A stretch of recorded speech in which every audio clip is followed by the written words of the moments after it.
Hey, welcome back to the Bussedamove YouTube channel. My name is William, and today we're going to show you an up-close view of our roof raise jacks. A lot of people use this technique. It's the two pieces of metal you weld to the hat channel with the threaded rod running between it, and we see a lot of people using it, but we don't see a lot of people showing them up close, showing you exactly how they work. So today we're going to do that. But before we get into it, I'd like to invite you to like the video because I know it's going to help you. If you're here for that reason, it's going to help you. I know it will. So go ahead and like the video. While you're there, go ahead and subscribe to the channel. We love being on YouTube. We love helping people. So I'd love to invite you to be a part of our community there. So like and subscribe. Let's jump right in.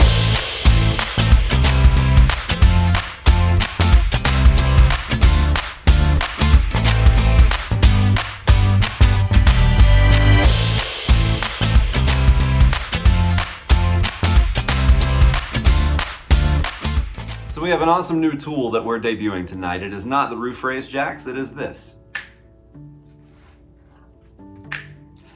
So that's right, we're doing a green screen. Up to this point, we haven't done that. And we actually shot a video recently where I walked through the bus and I showed you, and I went from the look that you see now to me walking through the bus and back. And that was 100% real, and we were 100% in the bus. As of right now, though, our bus is 250 miles away from where we actually live, and we've decided it's taking too long to actually drive down, work on the bus, stop working on the bus, shoot all the videos, start working on the bus again, and then drive all the way home. It would be way easier just to do it like this. So we're gonna give it a shot, and I think it's roughly the same. It's pretty cool. If you wanna see the video of us walking through the bus, it is pretty cool. So we'll put the link in the description below, so definitely check out below this video, beside this video, whatever, on whatever platform you're looking at. Check in the description and you'll see that video.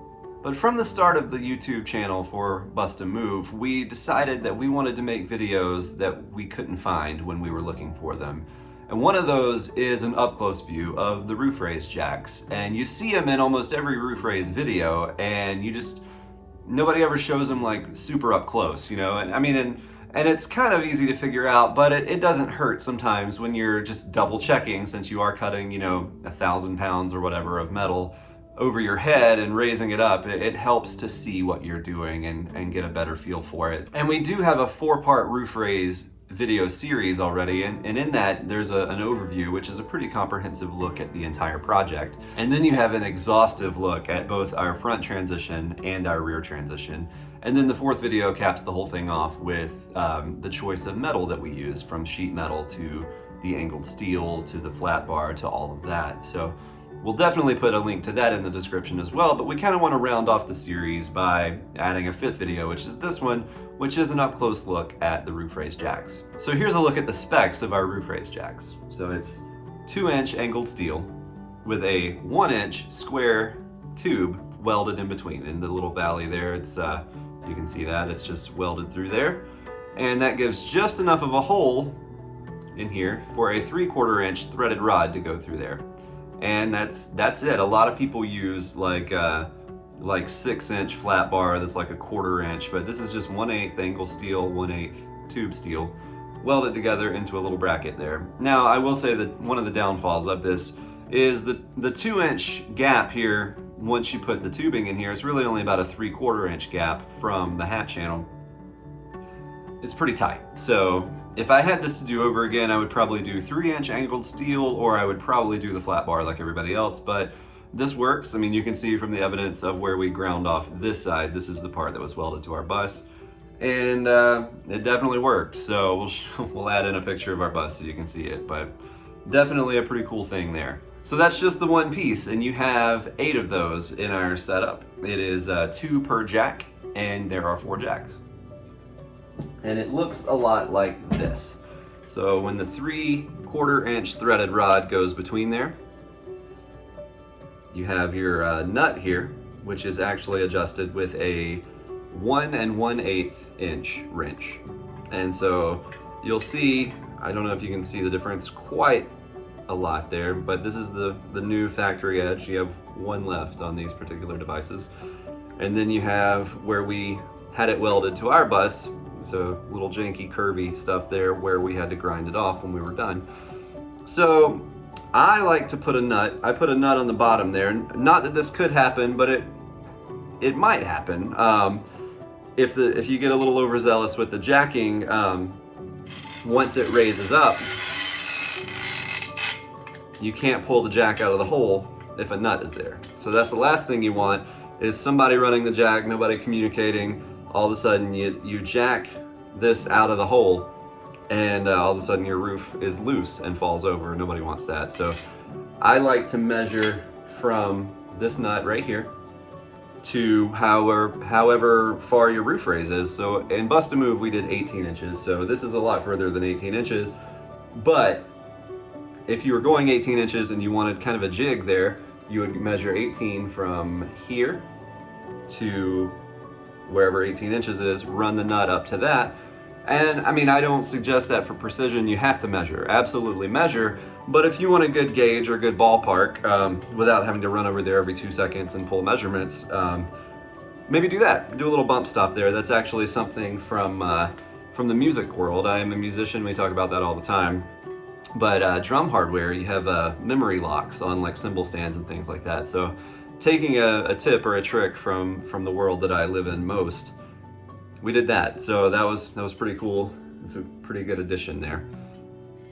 So then when I say jack, I mean, we call these jacks, but what we actually did is we had a hydraulic floor jack on the floor with a fence post right in the middle of the bus.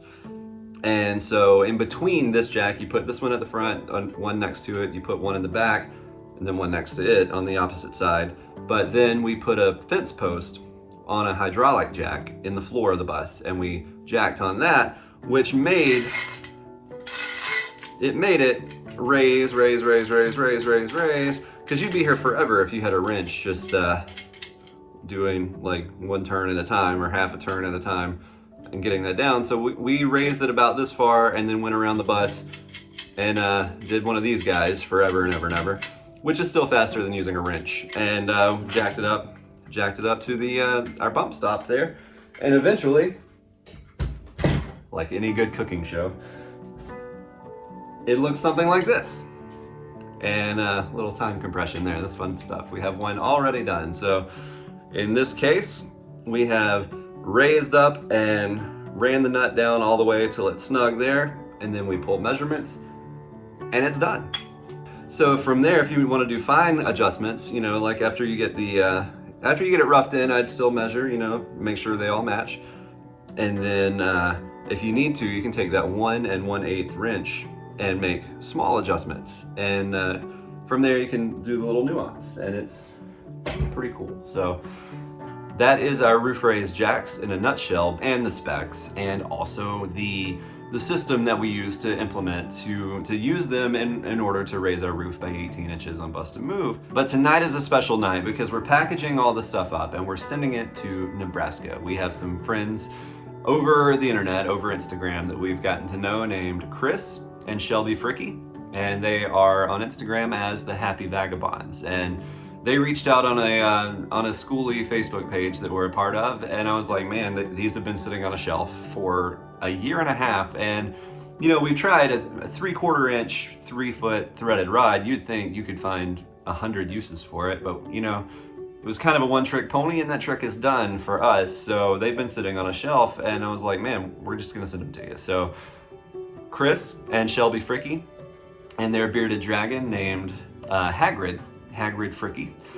They're about to have a roof raise done with the jacks that my dad and I made in our barn for Bussedamove, and it's going to be kind of a pay it forward thing. We asked specifically that when they're done with them, that they'll send them on to somebody else, and it's going to be kind of cool to see how often they get used and where and who and that kind of stuff. And that's just part of the Skoolie world that we're in, and we're just all in this together, and so if we can help anybody, we can. So Chris and Shelby and Hagrid, we wish the best to you guys.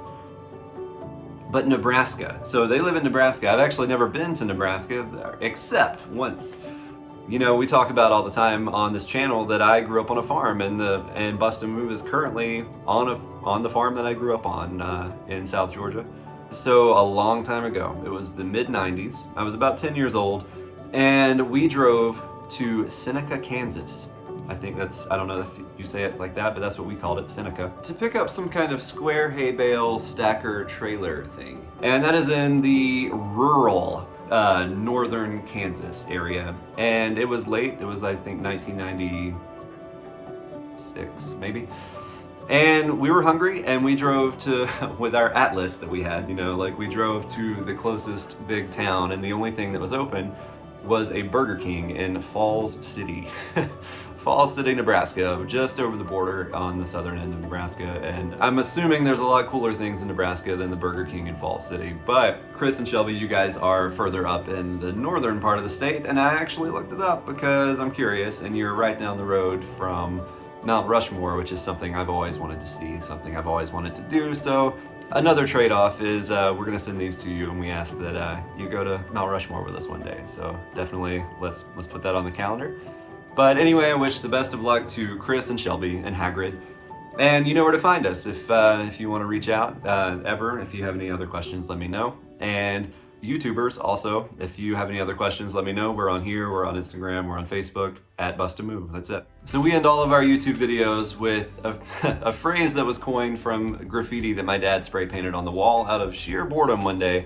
We had some spray paint in the floor. We were marking up some stuff, and I guess he got bored. He kind of doodles around, so he picked up the can and wrote the bus with the heart right behind it. And if you've followed us for any length of time, you know that we end all of our videos with Bus Love, and we actually have some stickers with that exact graphic on there. Like, we digitized it and stuff. It's really fun. And that phrase sums up what we're about in this community and in the world in general, is just love. Like, we just want to be a blessing to others and love others, and that's, the world needs more of that. So actually, I will ask while we're here, on happy_vagabonds, there is a link to a GoFundMe. Chris's mom, I'm assuming, I didn't ask him this, he doesn't know I'm doing this, but Chris's mom has cancer, and that is something that when I read that, I read the GoFundMe link and everything, and I was touched by that, because we almost lost my dad. He was within inches of his life with a battle with skin cancer that went into his lungs, and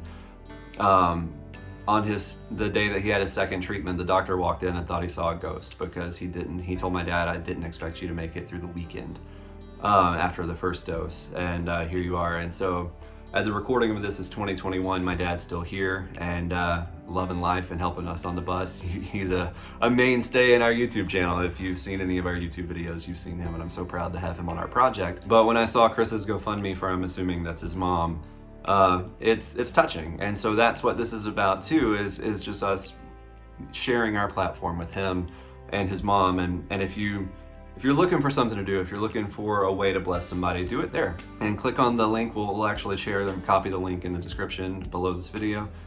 And we just want you to help be a blessing to others. And if you're watching this like 10 years from now, I don't know how long YouTube's gonna be around, but if that's no longer available, just find someone to bless, someone that you can do a small thing for, because none of us are going to change the whole world. Nobody can change the whole world, but what we can do is to do our part to make the world a better place for someone.